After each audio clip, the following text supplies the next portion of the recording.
Ang buod ng Noli Me Tangere.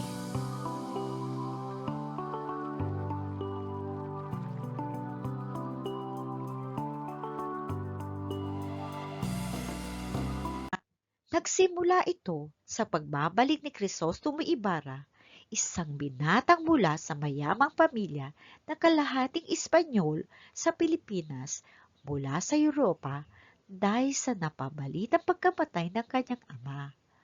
Bukod sa pagluluksa, bitbit niya ang makabagong idea na kanyang natutunan sa pag-aaral sa kanluran upang tulungan ang kanyang bayan. Subalit, salungat dito ang malupit at mapang-abusong pamamahala ng mga prayle at mga gwardya sibil. Ang pagtanggi ni Padre Damaso sa pagbibigay ng maayos na libing kay Don Rafael, ama ni Crisostomo Ibarra, na pinaratangan bilang ireha at pilibustero, ang naging dahilan upang sunggaban ni Ibarra ang praile sa isang salo-salo. Ito ay nagdulot ng pagiging ekskomulgado ng binata, ngunit napawalang bisa ito sa pamamagitan ng paghihimasok ng Gobernador General sa nasabing usapin. Samantala, sa pagbaba ni Padre Damaso bilang kura paroko ng San Diego ay pumalit sa kanya si Padre Salvi upang ipagpatuloy ang bulok na pamamahala sa simbahan. Ang pareho nilang pagnanais, paternal para kay Padre Damaso at carnal naman para kay Padre Salvi kay Maria Clara, magandang anak ng mayamang si Kapitan Tiago at kasintahan ni Crisostomo Ibarra. Ang mumuhay sa kanyang pagnanais na sirain ang plano ni Crisostomo Ibarra sa pagpapatayo ng paaralan. Paulit-ulit na itong ipinihiwatig ng pilosopong si Tasio dahil sa mga bigong pagtatangka sa nagdaang panahon at nilinaw pa niya na takot ang mga naghahari-harian sa kulong niyang bansa sa mga taong may bitbit na bagong idea. Dahil maari nitong buksan ang isip ng mamamayan sa ginagawa nilang opresyon. Sa pag-usad ng kwento, makakatagpo ni Ibarra si Ilyas na may salungat na prinsipyo sa kanyang pagdating sa pagiging mapayapang paraan ng paglaban.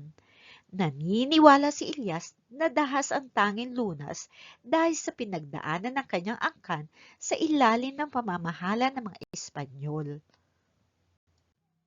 Magkakaroon ng katuturan kay Ibarra ang pinaghahawakang prinsipyo ni Ilyas sa pagsisimula ng masasamang balak ni na Padre Damaso at Padre Salvi laban sa kanya.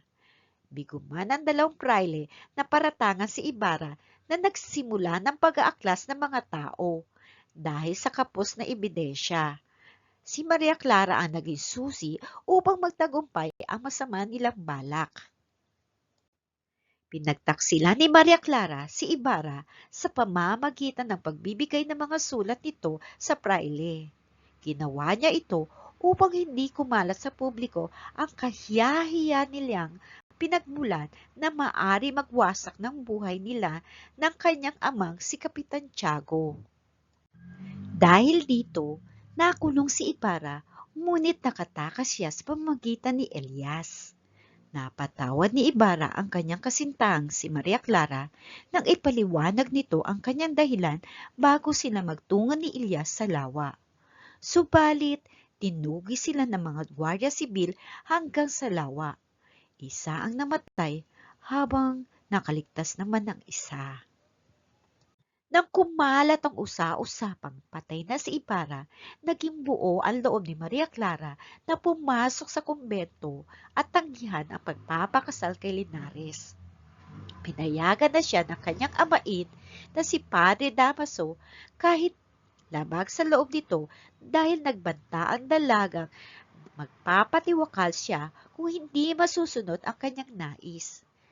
Ang masaklat na kinahantungan ni Maria Clara dahil sa kanyang pagkakakilanlan at pag-ibig at nisisa sa pagmamalupit at pang-aabuso ng lipunan sa kanya at kanyang mga anak ay nagsisiwalat ng masalimuot na kalagayan ng Pilipinas sa panahon ng pananakop ng Espanyol. Maraming salamat! Huwag kalimutan mag-like, mag-subscribe at mag-share para sa susunod pang mga aralin.